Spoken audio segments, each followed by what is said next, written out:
Warm greetings to all. यो भिडियोमा चाहिँ हामी प्लान्ट प्याथोलोजीको rust that is Puccinia graminis varieties ट्रिटिसीको बारेमा चाहिँ इन डिटेल चाहिँ डिस्कसन गर्छौँ.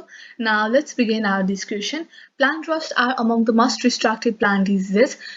प्लान्ट रस्ट भनेको चाहिँ मोस्ट डिस्ट्रक्टिभ प्लान्ट डिजिजेस हो जसले चाहिँ crops, grain crops, vegetables, field crops, ornamentals र ट्रिजहरूलाई चाहिँ अट्याक गर्छ. रस्ट फंगाइले चाहिँ मेनली चाहिँ लिव्स र स्टेम्सलाई चाहिँ अट्याक गर्छ. Rust infection usually appear as numerous rusty, orange, yellow or even white color spots that rupture the epidermis भनेको छ है. रस्ट इन्फेक्सन भइसके पछाडि चाहिँ जुन स्पोर्सहरू हो त्यो चाहिँ इपिडर्मिसबाट चाहिँ रप्चर भएर निस्किन्छ र रस्टी एपियरेन्स चाहिँ हामीले चाहिँ प्लान्टको सर्फेसमा चाहिँ देख्छौँ है. Some form soilings and even galls भनेको छ. कुनै चाहिँ soilings र galls पनि form गर्छ. Most rust fungi are very specialized parasites and attack only certain genera or only certain varieties of plant. Rust fungi that are morphologically identical but attack different host genera are regarded as special forms भनेको छ है.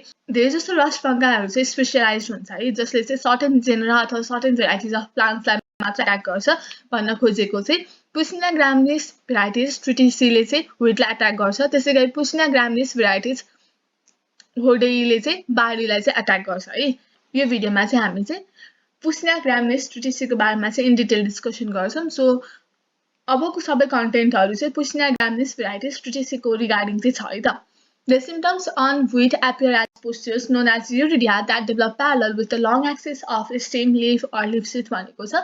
wheatमा appear हुने symptoms भनेको चाहिँ pustulesहरू चाहिँ appear हुन्छ. that is pustules भनेको चाहिँ यसको केसमा चाहिँ uridia or uridosporsको फर्ममा चाहिँ appear भएको हुन्छ है. र जुन चाहिँ हाम्रो stem, leaf र leaf sheathको चाहिँ long axis सँग चाहिँ parallelly develop भएको हुन्छ. later in the season as the plant approaches maturity the pustules turn black as the fungus produces teliospores भनेको छ है. पछि गएर चाहिँ हाम्रो युरिडोस्पोर्सहरू चाहिँ टेलियोस्पोर्स र टेलियामा चाहिँ डेभलप हुन्छ जसले गर्दाखेरि चाहिँ हाम्रो पुस्ट्युल्सहरू चाहिँ पछि गएर चाहिँ ब्ल्याक कलरमा चाहिँ चेन्ज हुन्छ है. यो केस चाहिँ कुन बेलामा हुन्छ जब चाहिँ प्लान्ट चाहिँ म्याच्युर हुँदै जान्छ तब चाहिँ प्लान्टले चाहिँ जब चाहिँ प्लान्ट चाहिँ म्याच्युर हुँदै जान्छ तब चाहिँ फंगसले चाहिँ टेलियोस्पोर्स चाहिँ प्रोड्युस गर्छ भनेको छ है. Most rust fungi produce 5 distinct fruiting structures with 5 different spore forms that appear in a defined sequence भनेको छ है. धेरै जस्तो रस्ट फंगाइले चाहिँ 5 वटा डिस्टिंक्ट फ्रुटिङ स्ट्रक्चर प्रोड्युस गर्छ र 5 वटा डिफरेन्ट स्पोर्स चाहिँ प्रोड्युस गर्छ र त्यो स्पोर्सहरू पनि एउटा डिफिनेट सिक्वेन्समा चाहिँ एपियर हुन्छ भनेको छ है. Although basidiospores are produced on Basidia, the other spore forms are produced in a specialized fruiting structures called Pycnidia, Eschia, Uridia र Telia भनेको छ है. 5 वटा फ्रुटिङ स्ट्रक्चर्सको नाम भन्दाखेरि चाहिँ ब्यासिडियोस्पोर्सहरू ब्यासिडियममा प्रोड्युस हुन्छ. त्यसैगरी पिक्नियोस्पोर्स पिक्निडियामा प्रोड्युस हुन्छ, एसियोस्पोर्स एसियामा प्रोड्युस हुन्छ, युरिडियोस्पोर्स युरिडियामा प्रोड्युस हुन्छ र टेलियोस्पोर्स चाहिँ टेलियामा चाहिँ प्रोड्युस हुन्छ. 5 वटा हामीसँग अलटुगेदर चाहिँ 5 वटा फ्रुटिङ स्ट्रक्चर्स चाहिँ छ है त. यसको डायग्राम चाहिँ हामी अहिले एकैछिनमा हेर्छौँ है त. Puccinia graminis produces pycnidium and Eschia on barberry and Uridia and Telia on wheat and other cereals and grasses भनेको छ है. Puccinia graminisले चाहिँ पिक्निडिया र एसिया चाहिँ बारबेरी लिव्समा प्रोड्युस गर्छ र युरिडिया, टेलिया र ब्यासिडियोस्पोर्सहरू चाहिँ व्हीट अर सिरियल क्रप्समा चाहिँ प्रोड्युस गर्छ है त. त्यो कुरा चाहिँ तपाईहरुले चाहिँ मेमोराइज गर्नु पर्यो है. The control of the rust diseases is achieved by the means of resistant varieties and is controlled with chemical sprays through removal of alternate host, avoidance of high rust hazard zones भनेको छ. हामीले चाहिँ rust डिजिजलाई चाहिँ कसरी control गर्न सक्छौं भन्दाखेरि चाहिँ रेसिस्टेन्ट भेराइटिज युज गरेर केमिकल स्प्रे गरेर अल्टरनेट होस्टलाई हामीले रिमुभ गरेर र हाई रस्ट हजार भएको जोनलाई चाहिँ अभोइड गरेर चाहिँ हामीले चाहिँ रस्ट डिजिजलाई चाहिँ कन्ट्रोल गर्न सक्छौं है. Extreme rust of wheat and other सिरियल्सको कुरा गर्दाखेरि चाहिँ रस्टको सब डिभिजन भनेको चाहिँ Basidiomycotina हो. अर्डर पुसिनियस, फ्यामिली पुसिनासिएई, जिनस पुसिनिया, स्पेसिस ग्रामिनी र भेराइटिज ट्रिटिसी छ है त. सो फर्स्टमा चाहिँ हामी एकचोटि डायग्राम हेर्छौँ अनि त्यसपछि चाहिँ फर्दर यो हाम्रो रस्टको चाहिँ लाइफ साइकल चाहिँ कसरी कन्टिन्यू हुन्छ त्यसको बारेमा चाहिँ इन डिटेल डिस्कसन गर्छौँ है त. हैन यो डायग्राम चाहिँ हल्का मेसी छ तर आतिनु पर्दैन. यो डायग्राममा चाहिँ मजाले बुझिन्छ है. त्यसैगरी बुकको डायग्राम पनि मसँग छ त्यो पनि म तपाईहरुलाई मजाले देखाउँछु है त. नआतिकन हेर्नु होला है त. फर्स्टमा चाहिँ हामी यो ब्यासिडियोस्पोर्सबाट जाम है त. ब्यासिडियोस्पोर्सले चाहिँ बर्बेरिस लिफलाई चाहिँ इन्फेक्ट गर्छ. इन्फेक्ट गरिसकेपछि चाहिँ बर्बेरिस लिफमा चाहिँ पिक्नियोस्पोर्सहरुको चाहिँ फर्मेसन हुन्छ. पिक्नियोस्पोर्सहरु चाहिँ कहाँनिर फर्म हुन्छ भन्दाखेरि पिक्निडियम फ्रुटिङ बडीमा चाहिँ फर्मेसन हुन्छ. त्यसैगरी त्यसपछि चाहिँ पिक्नियोस्पोरमा चाहिँ मेल ग्यामेट आएर चाहिँ फर्टिलाइज हुन्छ र गएर चाहिँ के फर्म गर्छ भन्दाखेरि चाहिँ एसियम को चाहिँ फर्मेसन गर्छ है। एसियम को फर्मेसन चाहिँ लोअर साइड अफ लिफमा चाहिँ फर्मेसन हुन्छ र एसियम भित्र चाहिँ एसिडी स्पोर्स अथवा एसी स्पोर्स को चाहिँ फर्मेसन हुन्छ है। त्यसैगरी यो एसी स्पोर्सले चाहिँ व्हीट प्लान्टलाई चाहिँ इन्फेक्ट गर्छ र व्हीट प्लान्टमा इन्फेक्ट भइसकेपछि चाहिँ यो एसी स्पोर्सहरूले चाहिँ फर्दर युरिडिया स्पोर्सहरू चाहिँ फर्म गर्छ। युरिडिया स्पोर्सहरू चाहिँ युरिडियम फ्रुटिङ बडिजमा चाहिँ फर्मेसन हुन्छ है। त्यसैगरी त्यसपछि चाहिँ यो युरिडिया स्पोर्सहरू चाहिँ टेलियोस्पोर्समा चाहिँ गएर चाहिँ कन्भर्ट हुन्छ र टेलियोस्पोर्सहरू फर्दर गएर चाहिँ ब्यासिडिया स्पोर्सको चाहिँ फर्मेसन गर्छ है। र युरिडिया स्पोर्सहरूले चाहिँ टेलियोस्पोर फर्मेसन गर्छ, पछि गएर चाहिँ टेलियोस्पोर्सहरूले चाहिँ ब्यासिडिया स्पोर्सको चाहिँ फर्मेसन गर्छ है। तपाईहरुले के याद राख्नु पर्यो भन्दाखेरि यो डायग्रामबाट अहिलेको लागि चाहिँ के बुझ्नु पर्यो भन्दाखेरि चाहिँ पाँचवटा स्पोर्स हुन्छ है। पाँचवटा स्पोर्समा चाहिँ हामीसँग जेरो स्पोर्स भनेको चाहिँ पिक्ने स्पोर्स छ। यसमा हेर्नुस् त जेरो स्पोर्स भनेको चाहिँ हामीसँग पिक्ने स्पोर्स छ है। त्यसैगरी हामीसँग वान स्पोर भनेको चाहिँ एसी स्पोर्स छ, सेकेन्ड टाइप स्पोर भनेको युरिडिया स्पोर छ, थर्ड टाइप स्पोर भनेको टेलियो स्पोर छ र फोर्थ टाइप स्पोर भनेको चाहिँ ब्यासिडिया स्पोर छ। अल टुगेदर चाहिँ पाँचवटा टाइपको स्पोर छ र पाँचवटा टाइपको फ्रुटिङ बडी छ है। पिक्ने स्पोरको फ्रुटिङ बडी भनेको पिक्निडियम हो। त्यसैगरी एसी स्पोर्सको फ्रुटिङ बडी भनेको एसियम हो। युरिडिया स्पोरको फ्रुटिङ बडी भनेको युरिडियम हो। टेलियो स्पोर्सको फ्रुटिङ बडी भनेको टेलिया हो। त्यसैगरी ब्यासिडिया स्पोर्सको फ्रुटिङ बडी भनेको चाहिँ ब्यासिडियम हो है त। यति कुरा चाहिँ तपाईहरुले ध्यान दिनु पर्यो है। त्यसैगरी बर्बेरियस लिफमा हुने भनेको चाहिँ हाम्रो पिक्ने स्पोर्स र एसी स्पोर्स पर्छ भने हाम्रो व्हीट प्लान्टमा हुने स्पोर्स भनेको चाहिँ युरिडिया स्पोर्स, टेलियो स्पोर्स र ब्यासिडिया स्पोर्स चाहिँ पर्छ है त। त्यति कुरा चाहिँ तपाईहरुले यो डायग्राममा चाहिँ याद गर्नु पर्यो है त। अझ चाहिँ हामी लाइफ साइकलको बारेमा चाहिँ इन डिटेल चाहिँ डिस्कसन गर्छौं है त। In cooler regions, the fungus overwinters as teliospores uninfected with debris भनेको छ है। जाडो महिनामा चाहिँ रस्ट फंगसले चाहिँ आफूलाई प्रोटेक्ट गर्नको लागि चाहिँ टेलियोस्पोर्सको चाहिँ फर्मेसन गर्छ। टेलियोस्पोर्स चाहिँ स्प्रिङमा चाहिँ गएर जर्मिनेट हुन्छ र जर्मिनेट भइसकेपछि चाहिँ ब्यासिडियम प्रोड्युस गर्छ। ब्यासिडियम प्रोड्युस गर्दाखेरि चाहिँ ब्यासिडियमले चाहिँ चारवटा ब्यासिडिया स्पोर्स चाहिँ प्रोड्युस गर्छ है। The basidia spores are ejected forcefully into the air and are carried by air currents for a few hundred metres भनेको छ। ब्यासिडिया स्पोर्सहरूलाई चाहिँ फर्दर डिस्पर्सल गर्ने काम चाहिँ एयरले गरेको हुन्छ। Basidia spores landing on young barberry leaves germinate and penetrate the epidermal cells भनेको छ। ब्यासिडिया स्पोर्सहरू चाहिँ यङ बार्बेरी लिव्समा चाहिँ गएर जर्मिनेट हुन्छ र एपिडर्मल सेल्सलाई चाहिँ पेनिट्रेट गर्छ है। After that the mycelium grows mostly intercellularly within 3 to 4 days the mycelium develops into pycnidium which ruptures the epidermis and its opening emerges on the surface of plant tissue भनेको छ है। After that mycelium grows mostly intercellularly. त्यसपछि mycelium चाहिँ भित्रभित्र intercellularly चाहिँ grow हुन्छ। Within 3 to 4 days mycelium develops into pycnidium है। 3 to 4 days मा चाहिँ mycelium ले चाहिँ pycnidium fruiting body चाहिँ develop हुन्छ जसमा चाहिँ pycnic spores हरुको चाहिँ development हुन्छ है। Which ruptures the epidermis and its opening emerges on the surface of the plant tissue भनेको छ। जसले चाहिँ epidermis लाई rupture गर्छ र त्यसको pycnidium को opening चाहिँ plant tissue को चाहिँ surface मा चाहिँ open हुन्छ भनेको छ है। So यति कुरा चाहिँ म तपाईहरुलाई डायग्राम थ्रु चाहिँ बुझाउँछु है त। टेलियोस्पोर्स भनेको चाहिँ हाम्रो रस्ट फंगसको चाहिँ ओभरविन्टरिङ फेज हो है, जसले चाहिँ विन्टरलाई चाहिँ टोलरेट गर्न सक्छ है। त्यसपछि चाहिँ टेलियोस्पोर्सले चाहिँ जब चाहिँ स्प्रिङ टाइम आउँछ आफूले आफूलाई जर्मिनेट गर्छ। जर्मिनेट गर्दाखेरि चाहिँ ब्यासिडियम प्रोड्युस गर्छ र चारवटा ब्यासिडिया स्पोर्स चाहिँ रिलिज गर्छ है। र यो ब्यासिडिया स्पोर्सहरूलाई चाहिँ डिस्पर्स गर्ने काम चाहिँ एयरले गर्छ। त्यसपछि यो ब्यासिडिया स्पोर्सहरू चाहिँ गएर चाहिँ बर्बेरियस लिफमा चाहिँ गएर चाहिँ इन्फेक्सन कज गर्छ र इन्फेक्सन कज गरिसकेपछि चाहिँ बर्बेरियस लिफमा चाहिँ माइसेलियमको ग्रोथ हुन्छ। यो एपिडर्मिस थ्रु चाहिँ ब्यासिडिया स्पोर्सले चाहिँ पेनिट्रेट गरेको हुन्छ र पिक्निडियमको चाहिँ फर्मेसन गर्छ भनेर चाहिँ अहिलेसम्म चाहिँ हामीले चाहिँ डिस्कसन गर्यौं है त। When a spermatium comes in contact with a receptive hyphae of a compatible pycnidium, fertilization takes place भनेको छ है। जब स्पर्मेटियम भनेको चाहिँ मेल सेक्स अर्ग्यान हो है। जब चाहिँ मेल सेक्स अर्ग्यान चाहिँ रिसेप्टिभ हाइफे अफ पिक्निडियमसँग चाहिँ कन्ट्याक्टमा आउँछ तब चाहिँ फर्टिलाइजेसन हुन्छ। Nucleus of spermatium passes into the receptive hyphae but it does not fuse with the nucleus already present and forms axial mother cells भनेको छ है। स्पर्मेटियमको न्यूक्लियस चाहिँ रिसेप्टिभ हाइफे भित्र चाहिँ जान्छ तर त्यो न्यूक्लियस चाहिँ फ्यूज हुँदैन। भन्नुको मतलब अब त्यहाँनिर चाहिँ डाइक्यारियोटिक कन्डिसन चाहिँ फर्म हुन्छ है र एसियल मदर सेल्सको चाहिँ फर्मेसन हुन्छ। Thus the dikaryotic condition is established and mycelium and spores formed subsequently are dikaryotic भन्छ mycelium र एसियोस्पोर्सहरु चाहिँ dikaryotic को चाहिँ हुन्छ है this mycelium then grows intercellularly toward the lower side of the leaf where it forms thick mycelial mats that develop into Asia भनेको छ यो myceliumहरु चाहिँ lower side of the leaf मा चाहिँ ग्रो हुन्छ र एसियाको चाहिँ फर्मेसन गर्छ है The spores are produced in chains inside the acium and each spore contains two separate nuclei of opposite mating type भनेको छ है एसियम भित्र चाहिँ एसियोस्पोर्सहरु चाहिँ चेनमा चाहिँ प्रोड्युस हुन्छ र हरेक स्पोर भित्र चाहिँ दुईटा न्यूक्लियाई हुन्छ अफ अपोजिट मेटिङ टाइप है त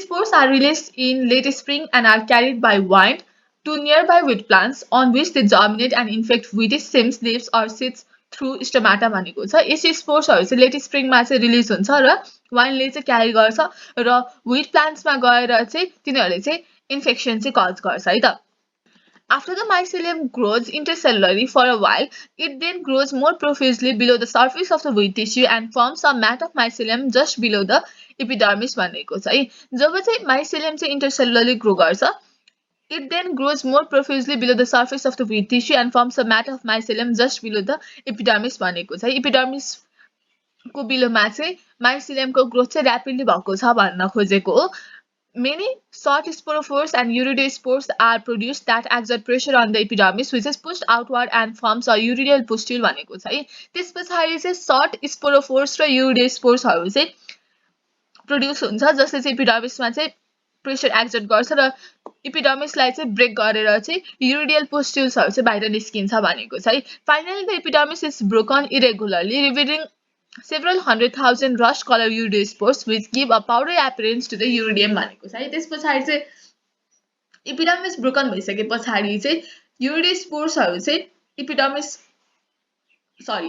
हैन प्लान्टको सर्फेसमा चाहिँ आउँछ र जसले गर्दाखेरि चाहिँ rust colored uridospores that is powdery appearance चाहिँ दिन्छ भनेको छ है The uridospores are easily blown away by air currents from the point of their origin भनेको छ uridosporesहरुलाई चाहिँ एयरले चाहिँ disperse गर्ने काम गर्छ uridospores can reinfect wheat plants in the presence of dew a film of water or relative humidity near the saturation point भनेको छ uridosporesहरुले चाहिँ further wheat plantलाई चाहिँ इन्फेक्ट गर्न सक्छ है के भयो भने चाहिँ इन्फेक्ट गर्छ भन्दाखेरि चाहिँ dew अथवा a film of water or relative humidity that is water available भयो भने चाहिँ uridosporesले चाहिँ फेरि wheat plantलाई नै reinfect गर्न सक्छ भनेको हो their germ tubes enter the plant through stomata within 8 to 10 days from inoculation the mycelium produces a new uridium and more uridospores भनेको छ uridosporesहरुको चाहिँ germ tubes चाहिँ प्लान्टमा चाहिँ कसरी इन्टर हुन्छ भन्दाखेरि चाहिँ स्टोमाटा थ्रु चाहिँ इन्टर हुन्छ र 8 देखि 10 दिनमा चाहिँ myceliumले चाहिँ नयाँ uridium अथवा मोर uridosporesहरुको चाहिँ फर्मेसन चाहिँ गर्छ uridospores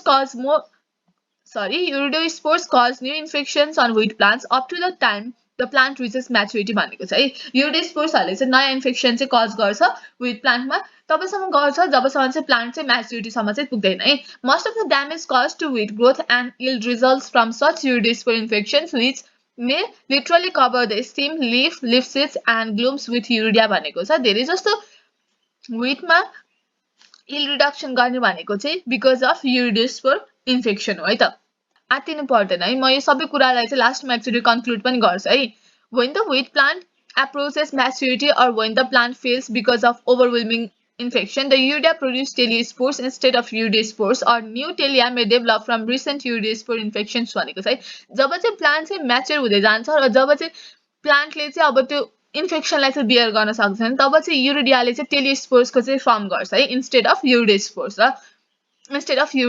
है A new telia may develop from recent uridospore infections भनेको छ यूरिडोस्पोरको इन्फेक्सनले बाट नै टेलियाहरुको चाहिँ फर्मेसन हुन्छ टेलिया भनेको चाहिँ टेलियोस्पोर फर्म गर्ने फ्रुटिङ बडी है Teliospores do not germinate immediately and do not infect wheat. Rather, they are the overwintering stage of the fungus भनेको छ है Teliospores चाहिँ immediately germinate हुँदैन यसले चाहिँ wheatलाई immediately infect गर्दैन है यो चाहिँ overwintering stage of fungus भन्नुको मतलब rust fungus को चाहिँ विन्टर टाइममा सर्भाइभ गर्ने मेकानिजम भनेको चाहिँ यो थ्रु टेलियोस्पोर हो है टेलियोस्पोर चाहिँ विन्टर टाइममा पनि डोर्मेन्ट फेजमा गएर चाहिँ सर्भाइभ हुन्छ है टेलियोस्पोर्स also serve as the stage in which fusion of two nuclei takes place and after meiosis in the basidium results in the production of new combination of genetic characters of fungus through genetic recombination भनेको छ है Teliospore also serve as a stage in which fusion of two nuclei takes place भनेको छ है टेलियोस्पोर भन्दा अगाडिको स्टेजमा चाहिँ हाम्रो दुईटा न्यूक्लियाई फ्यूज भएको थिएन टेलियोस्पोरमा चाहिँ आएर चाहिँ दुईटा न्यूक्लियाई चाहिँ फ्यूज हुन्छ है after meiosis in the basidium results in the production of new combination of genetic characters of the fungus through genetic recombination भनेको छ है त्यसैगरी बेसिडियममा गएर चाहिँ meiosis हुन्छ र नयाँ क्यारेक्टर्स भएको चाहिँ बेसिडियोस्पोर्सको चाहिँ फर्मेसन हुन्छ several hundred races of rust steam rust fungus are known to date and new ones appear every year भनेको छ यहाँनेरि चाहिँ फ्युजन भएर चाहिँ जेनेटिक रिकम्बिनेसन भएर चाहिँ नयाँ जेनेटिक क्यारेक्टर भएको चाहिँ स्पोर्सहरूको चाहिँ डेभलपमेन्ट हुन्छ त्यही भएर चाहिँ रस्ट फंगसको चाहिँ डिफ्रेन्ट रेसेसहरू चाहिँ हरेक वर्ष चाहिँ एपियर भइरहेको हुन्छ भन्न खोजेको है त सो हामीले यहाँसम्म डिस्कस गरिसक्यौँ है त्यस पछाडि चाहिँ के हुन्छ भन्दाखेरि चाहिँ हामीसँग एउटा fertile male hyphae that is spermatium चाहिँ आएर चाहिँ पिक्ने स्पोरसँग चाहिँ फर्टिलाइज गर्छ र फर्टिलाइज गरिसके पछाडि चाहिँ लोवर सर्फेसमा चाहिँ एसिएमको चाहिँ फर्मेसन गर्छ है एसिएम भनेको चाहिँ फ्रुटिङ बडी हो जसले चाहिँ एसियो स्पोर्सहरू चाहिँ बियर गर्छ है त र एसियो स्पोर्सहरू चाहिँ कसरी बियर भएको हुन्छ भन्दाखेरि चाहिँ चेन्समा चाहिँ बियर भएको हुन्छ यहाँ हेर्नुहोस् चेनमा चाहिँ एसियो स्पोर्सहरू चाहिँ बियर भएको छ र यो हरेक स्पोर्समा चाहिँ दुईटा डिफ्रेन्ट न्यूक्लियाई हुन्छ है अपोजिट स्ट्रेन भएको दुईटा न्यूक्लियाई चाहिँ प्रेजेन्ट हुन्छ है र यो एसियो स्पोरले चाहिँ व्हिटलाई चाहिँ इन्फेक्ट गर्छ है त व्हिटलाई इन्फेक्ट गरिसके पछाडि चाहिँ पछि गएर चाहिँ यो एसियो स्पोर चाहिँ युरिडियो स्पोरमा चाहिँ डेभलप हुन्छ है युरिडियो स्पोरमा डेभलप भइसके पछाडि चाहिँ युरिडियो स्पोरले फर्दर व्हिटलाई पनि इन्फेक्ट गर्न सक्छ त्यही भएर यहाँनिर ब्याक एरो पनि देखाएको छ तर यदि ओभर विन्टरिङ स्टेजमा चाहिँ जानुपर्ने छ विन्टरलाई चाहिँ टोलरेट गर्नुपर्ने छ भने चाहिँ युरिडियोस्पोर चाहिँ त्यस पछाडि चाहिँ टेलियोस्पोरमा चाहिँ कन्भर्ट हुन्छ है टेलियोस्पोर फेजमा नै दुईटा न्यूक्लियाई चाहिँ फ्युज भएर चाहिँ सिंगल न्यूक्लियाईको चाहिँ फर्मेसन गर्छ है वान न्यूक्लियस भनेको छ र त्यस पछाडि चाहिँ यो टेलियोस्पोरबाट नै हाम्रो मियोसिस भएर चाहिँ चारवटा बेसिडियोस्पोरको चाहिँ फर्मेसन हुन्छ र पछि गएर चाहिँ यो बेसिडियोस्पोरले चाहिँ बर्बेरिस लिफलाई चाहिँ इन्फेक्सन गर्छ है त सो यो चाहिँ हाम्रो रस्टको चाहिँ इन जेनरल चाहिँ लाइफ साइकल भयो है त सेम कुरा चाहिँ यसमा पनि छ है त यो डायग्राम हेरौँ है त बेसिडियोस्पोरले बर्बेरी स्टेम र लिप्सलाई इन्फेक्सन गर्यो basidiospore infect barberi lips directly भनेको छ है ओके यहाँ हेर्नुहोस् है त basidiospores infect barberi leaf directly भनेको छ त्यस पछाडि रिसेप्टिभ हाइफे स्पर्मेटियाहरू आयो है स्पर्मेटियाले चाहिँ स्पर्मेटिया फर्टिलाइज कम्प्याटिबल रिसेप्टिभ हाइफे भनेको छ स्पर्मेटियाले चाहिँ कम्प्याटिबल हाइफेसँग चाहिँ फर्टिलाइज गर्छ फर्टिलाइज गरिसके पछाडि चाहिँ यहाँनिर चाहिँ एसिएमको चाहिँ फर्मेसन हुन्छ है एसिएममा चाहिँ एसियो स्पोर्सको चाहिँ फर्मेसन हुन्छ एसियो स्पोर्सहरू चाहिँ कस्तो फर्ममा छ चेन फर्ममा छ है त्यस पछाडि एसियो स्पोर्स रिलिज हुन्छ व्हिट प्लान्टलाई इन्फेक्ट गर्छ व्हिट प्लान्टलाई इन्फेक्ट गरिसके पछाडि SEO spore infects wheat stem or leaf through stomata है एसियो स्पोर्सले चाहिँ व्हिट प्लान्टलाई चाहिँ कसरी इन्फेक्ट गर्छ भन्दाखेरि चाहिँ स्टोमाटा थ्रु चाहिँ इन्फेक्ट गर्छ युरिडियम अन व्हिट भनेको छ है त्यस पछाडि चाहिँ एसियो स्पोर्सबाट चाहिँ युरिडियमको चाहिँ फर्मेसन हुन्छ द्याट इज युरिडियो स्पोर्सहरू चाहिँ रिलिज हुन्छ है युरिडियो स्पोर्सले चाहिँ फर्दर व्हिट प्लान्टलाई एफेक्ट गर्छ थ्रु स्टोमाटा भनेको छ telia on wheat at the end of the season भनेको छ है त्यस पछाडि चाहिँ युरिडियो स्पोर्स चाहिँ पछि गएर जब चाहिँ प्लान्ट चाहिँ म्याच्योर हुँदै जान्छ तब चाहिँ युरिडियो स्पोर्स चाहिँ टेलियो स्पोर्समा चाहिँ कन्भर्ट हुन्छ है त्यही भएर at the end of the plant maturity टेलियोस्पोर्सको चाहिँ फर्मेसन हुन्छ त्यस पछाडि फ्युजन हुन्छ न्यूक्लियसको फ्युजन हुन्छ क्यारियोग्यामी भयो ओभरविन्टरिङ टेलियोस्पोर हुन्छ ओभरविन्टरिङ टेलियोस्पोर चाहिँ किन भनेको भन्दाखेरि विन्टर टाइमलाई चाहिँ टोलरेट गर्न सक्ने डोर्मेन्ट फेजमा चाहिँ जान सक्ने भनेको हो त्यस पछाडि चाहिँ यो टेलियोस्पोर चाहिँ मियोसिस फेजमा जान्छ र चारवटा बेसिडियोस्पोर्सको फर्मेसन गर्छ र यसरी चाहिँ साइकल चाहिँ कन्टिन्यू हुन्छ है त आई नो यो भिडियो चाहिँ लेन्दी भइसकेको छ तर यो एउटा प्याराग्राफले चाहिँ ओभरअल अहिलेसम्म मैले पढाएको कुरालाई चाहिँ समराइज गर्छ है त basidiospores aeciospores and urediospores can attack and infect host plants भनेको छ है बेसिडियोस्पोर्स एसियोस्पोर्स र युरिडियोस्पोर्सले होस्ट प्लान्टलाई चाहिँ अट्याक गर्छ भनेको छ है teliospores serve only as sexual overwintering stage which and germination produce basidium भनेको छ टेलियोस्पोर भनेको चाहिँ ओभरविन्टरिङ स्टेज हो जुन चाहिँ जर्मिनेट भएर चाहिँ बेसिडियोस्पोर्स चाहिँ प्रोड्युस गर्छ है basidiospores on infection produce haploid mycelium that forms pycnidium containing haploid spermatia and receptive hyphae भनेको छ बेसिडियोस्पोर्स जर्मिनेट भइसके पछाडि चाहिँ पिक्निडियमको फर्मेसन गर्छ र पिक्निडियमसँग चाहिँ के हुन्छ भन्दाखेरि एउटा चाहिँ हामीसँग ह्याप्लोइड स्पर्मेटिया हुन्छ र रिसेप्टिभ हाइफे हुन्छ स्पर्मेटिया चाहिँ मेल ग्यामेटको रूपमा काम गर्छ Their function is the fertilization of receptive hyphae of compatible mating type and the subsequent production of dikaryotic mycelium and dikaryotic spores भनेको छ है त्यस पछाडि चाहिँ यो स्पर्मेटिया र रिसेप्टिभ हाइफेको बीचमा चाहिँ फर्टिलाइजेसन हुन्छ र डाइक्यारियोटिक माइसेलियम र डाइक्यारियोटिक स्पोर्सको चाहिँ फर्मेसन हुन्छ This mycelium forms Asia that produces Asia spores. यो myceliumले चाहिँ एसिया फर्म गर्छ जसले चाहिँ एसिया spores चाहिँ फर्म गर्छ. Which an infection produce more dikaryotic mycelium that this time forms यूरिडिया भनेको छ. यो डाइक्यारियोटिक माइसेलियमले चाहिँ पछि गएर चाहिँ एसिया फर्म गर्छ. एसिया भित्र एसिया स्पोर्सको फर्मेसन हुन्छ. एसिया स्पोर्सको चाहिँ फर्दर इन्फेक्सन भइसकेपछि चाहिँ फर्दर डाइक्यारियोटिक माइसेलियम फर्म गर्दाखेरि चाहिँ यूरिडियाको चाहिँ फर्मेसन हुन्छ भनेको छ.